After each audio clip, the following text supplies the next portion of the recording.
Welcome to Synagogues of Germany Part 2. We start out in Baden-Baden, and we're looking at the Israelitische Kultusgemeinde of Baden-Baden, or the Israel Cultural Community. As we pointed out in our first episode, the pattern is very common in Germany. Jews were originally in a community in the 1200s.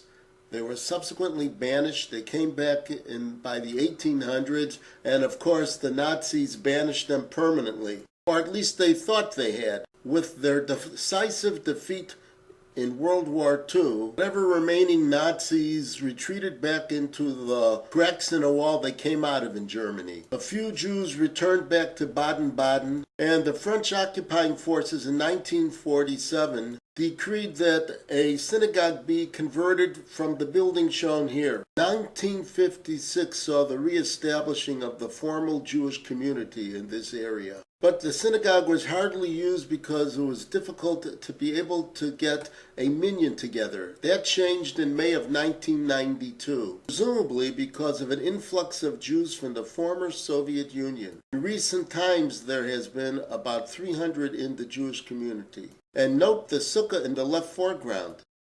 There is usually a worship service on Thursday mornings, Friday evenings, and Saturday mornings. The previous synagogue building in Baden-Baden was erected in 1898 and destroyed, of course, in 1938. Updated information now indicates that they are planning on building a new synagogue by 2021.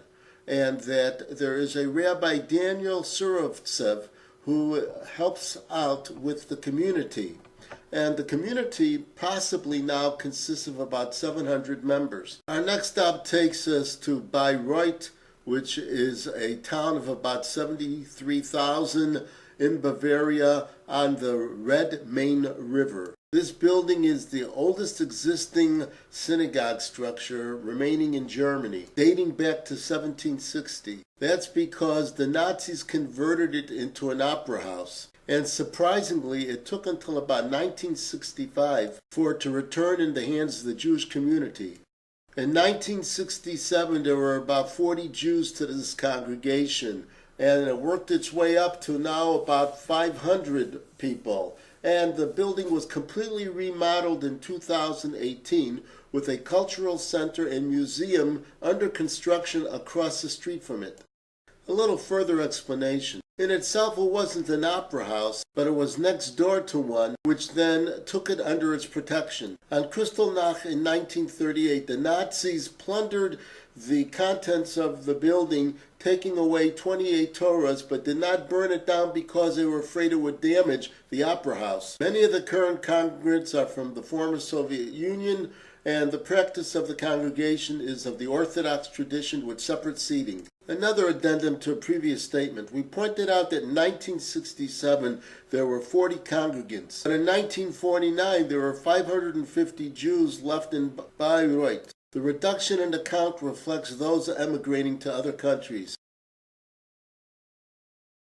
Our next stop takes us to Bonn in the western part of Germany, and it's alongside the Rhine River. The one synagogue in Bonn was constructed in 1959. The synagogue that had been in Bonn before World War II was destroyed, of course, in 1938. The Jewish community had about 1,200 people then. In December of 2000, this building was put under the protected monuments list, but only the portion that had been constructed in 1958 and 59. Here is a look at the interior of the synagogue in Bremen as it existed just before Kristallnacht.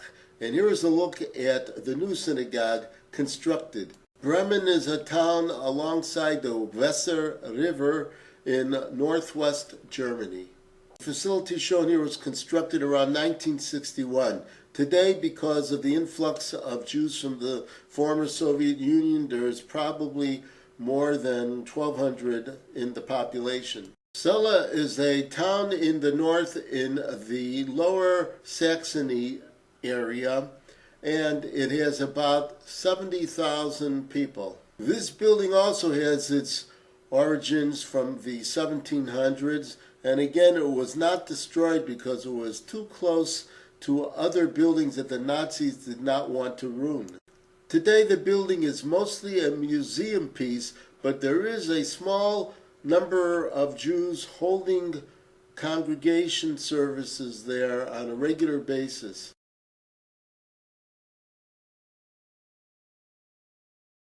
Chemnitz is in East Germany.